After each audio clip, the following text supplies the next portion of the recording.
Bonjour et bienvenue à Boska en Lettonie pour la deuxième épreuve du championnat d'Europe FIA d'autocross et de XC Crosscar. Un déplacement de plus de 2500 km pour les 11 pilotes de la délégation française, présents dans les 4 catégories en compétition ce week-end. Pour ceux qui découvrent la piste pour la première fois, c'est toujours très surprenant d'appréhender ce tracé et ce revêtement aux caractéristiques uniques, bien différentes de ce que l'on peut connaître en France. On démarre avec la catégorie XC Crosscar. David Mea, qui avait signé une deuxième place à Zilo en Allemagne, se montre d'entrée de jeu très incisif. La piste est vraiment chouette ici, c'est très rapide. On prend pas mal de vitesse sur les sauts en plus et c'est un peu différent de ce qu'on a l'habitude après Zilo par exemple, mais les sensations sont très bonnes. On a fait quelques tests pendant les essais chrono. On a vu ce qu'on pouvait améliorer et ça s'est bien passé en manche, du coup on a gagné la manche aussi, on a fait les bons choix. Un gros cœur parce que sur le premier saut on est énormément sur le latéral et du coup c'est vraiment à l'aveugle, et quand tu es à l'aveugle comme ça que tu n'as pas la maîtrise totale de la voiture quand les roues sont en l'air, c'est pas facile, le premier passage n'était pas facile, mais maintenant c'est enregistré, c'est bien et les temps sont là donc c'est cool.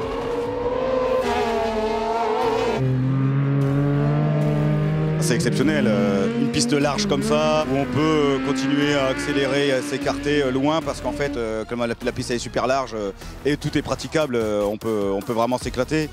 Et les jumps, c'est sympa, un peu piégeux, mais c'est génial, j'adore. Faut avoir le gros cœur, mais très rapide. La première manche s'est bien déroulée, la première sous la pluie qu'on a eue. Bon, c'était très compliqué de rouler, mais bon, ça se passait bien. On a eu un drapeau rouge, on ne sait pas trop pourquoi, parce qu'il ne restait même pas un demi-tour à faire. Je fais 4 tours en tête, et là d'un coup ils te disent bah non, on arrête, drapeau rouge. Ouais, super, trempé, tout mort, les lunettes, les filtres, enfin voilà, tout ça pour recommencer tout à l'heure. Bon, on va recommencer quoi, le travail. Une belle bataille, un départ plutôt moyen ce coup-ci par rapport à tout à l'heure, mais une belle bataille avec les deux devant, j'avais doublé un par tour et voilà, après j'ai roulé avec la tête nickel, parfait, la voiture est parfaite pour moi donc c'est cool. Après avoir remporté sa première manche, Olivier Barret se fait disqualifier en raison d'un problème de mesure sur le train avant de son crosscar, trop élevé de 4 mm. Après réparation, il repart le dimanche matin de la 27e place et démontre plus que jamais ses qualités de pilotage exceptionnelles. Manche après manche, il regagne du terrain et parvient à se hisser jusqu'au départ de la grande finale, d'où il partira de la 3e ligne. Sans surprise, David Mea part en première ligne avec son rival de toujours, Ivan Pina Chinchilla, et son châssis Semog. C'est déjà très disputé entre les deux pilotes qui sont au coude à coude après le premier gauche avant d'aborder le premier jump. David est à la corde et surprend le pilote espagnol pour s'emparer de la tête de la course. Miguel Galloso en profite et prend la 2e position, suivi de près par Petr Dorezal. Le pilote tchèque met un pied provisoire sur le podium. Dans cette section à haute vitesse, les pilotes sont les uns derrière les autres et la hiérarchie se dessine. Le pilote français Olivier Barret sur châssis G-Speed et Ivan Pina Chinchilla complètent le top 5. Ces deux derniers sont en bagarre et Ivan Pina prend le dessus pour la 4e position.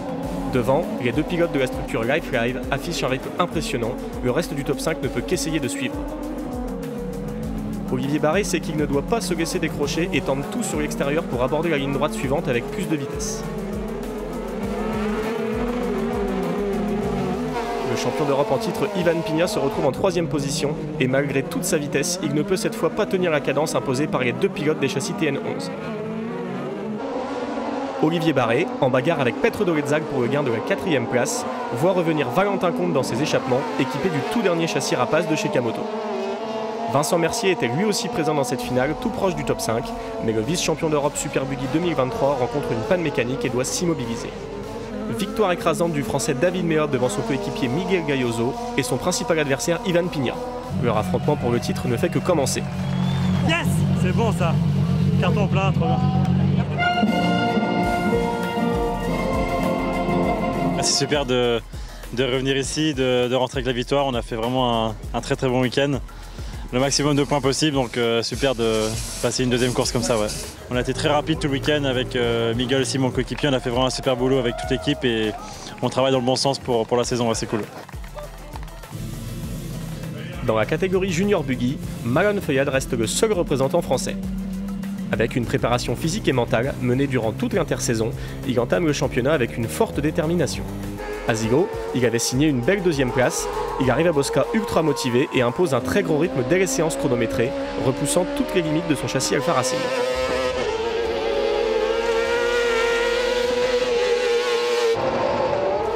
Dans cette catégorie, la hiérarchie est aussi respectée puisque l'on retrouve aux 2 premières positions Malone Feuillade et Nathan Otink, déjà en bagarre au premier virage, suivi par la pilote féminine Egiska Pitrunova sur châssis Alfa Racing.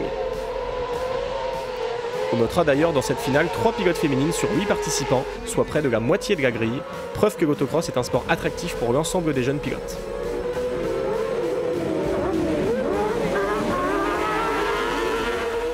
Le pilote du châssis GRR se montre ferme et vient au contact avec le pilote français et finit par prendre les commandes des opérations. Malone reste au contact du néerlandais et pointe à quelques dixièmes de retard seulement. Il va falloir s'accrocher pour conserver une chance de victoire.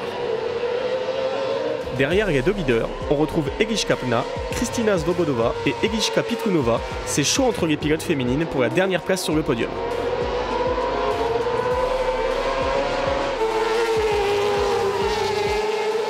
Nathan Otink est parvenu à décrocher un peu Malone Feuillade, qui semble connaître quelques soucis mécaniques.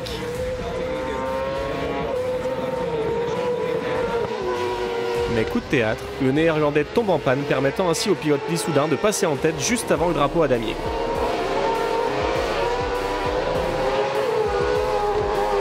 Victoire du pilote français Malone Feuillade devant les 2 pilotes féminines Egiska Pitrunova et Egiska Pna sur son châssis Fast and Speed.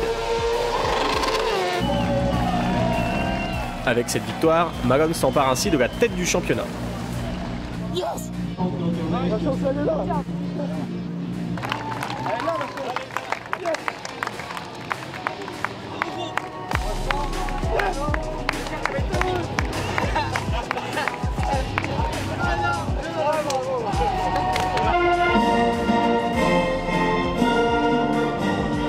J'ai fait un superbe départ en finale.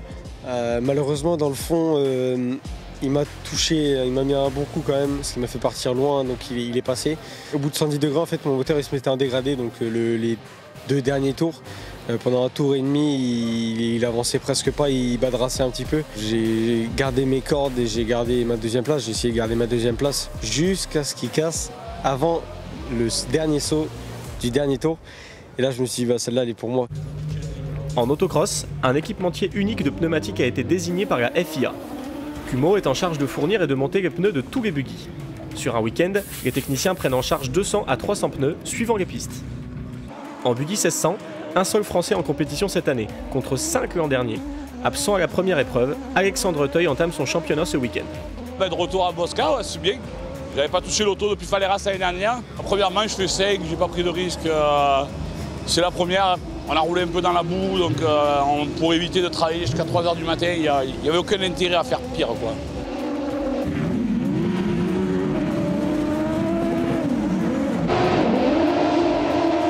Pas de Français dans cette finale cette fois, mais un plateau qui n'en est pas moins relevé. On retrouve toutes les têtes d'affiche de la saison 2023, avec notamment Stine Jaspers, Steven Gobart et le champion d'Europe en titre Jakub Nowotny aux 3 premières places.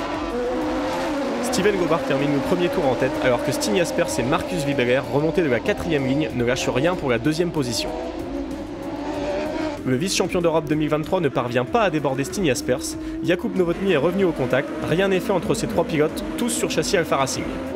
Cette bagarre intense permet au reste du peloton de se rapprocher et au pilote allemand Steven Gobart et son châssis Peters de prendre de la distance en tête de la course. Le rythme est effréné sur cette piste où il faut rester sur la trajectoire pour avoir de la vitesse dans les portions rapides du circuit. Les positions restent inchangées jusqu'à l'arrivée avec la victoire du pilote allemand Steven Gobart devant le néerlandais Stine Jaspers et le tchèque Jakub Nowotny.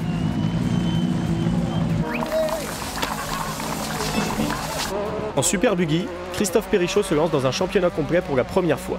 Le pilote du châssis Peters découvre le tracé et se fait un peu surprendre en début de week-end par la vitesse des sauts. Première manche, je loupe mon départ, ma 3e rentre pas, donc j'arrive quand même à sortir 2. Et au 3e tour, j'arrive trop fort sur le saut, je viens taper le rail, ça me tord la roue, et je réussis à terminer 3e avec la roue toute tordue. Heureusement qu'on avait pris de l'avance, parce que sinon je pense que j'aurais tout perdu. À cause d'un souci logistique, Roberteuil arrive à Bosca à seulement une demi-heure du début des warm-up avec une motivation extrême. Le samedi matin, j'ai retrouvé de suite des sensations. On a fait quelques modifications aussi pour que je me sente mieux dans le buggy. Voilà, on a changé de siège, le positionnement, tout ça. Donc je force plus. Et de suite, c'est plus facile pour mettre du rythme et surtout le garder pendant les 5 tours. C'est vrai que c'est que 5 tours, mais on est 5 tours à 110%. Et si on n'est pas bien dans la voiture, c'est compliqué.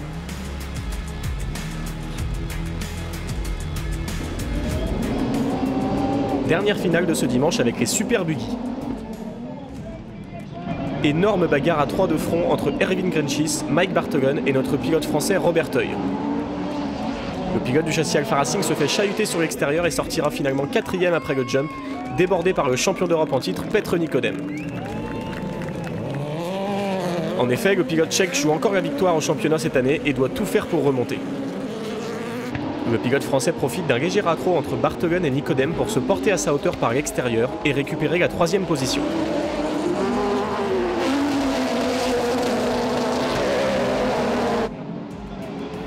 Le pilote letton Erwin Grenschis est à domicile et semble bien parti pour la victoire sur son châssis EJK, suivi par le néerlandais Mike Bartelen sur trackline. Déjà habitué à de belles passes d'armes en 2023, Roberteuil et Petr Nikodem continuent sur cette même lancée, à l'image ici en bataille pour la 3e marche du podium.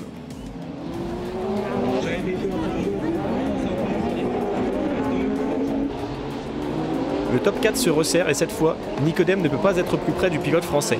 Robert souvire et perd un peu de vitesse. Le pilote tchèque prend la 3e position après le premier gauche. Erwin Grenschis, toujours seul en tête, fonce vers la victoire.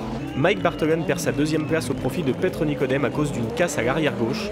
Quant à Roberteuil, il termine au pied du podium après une course intense, montrant qu'il est toujours un solide pilote du top 5 dans cette catégorie.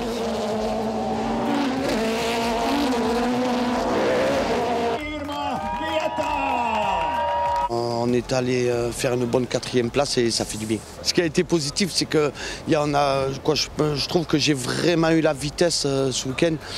J'étais vraiment dans le rythme de ceux de devant. Donc ça a été des belles batailles. Ouais. Merci de nous avoir suivis sur Automoto la chaîne. On vous donne rendez-vous dès la semaine prochaine à Vilkissier en Lituanie pour la 3e manche du championnat d'Europe.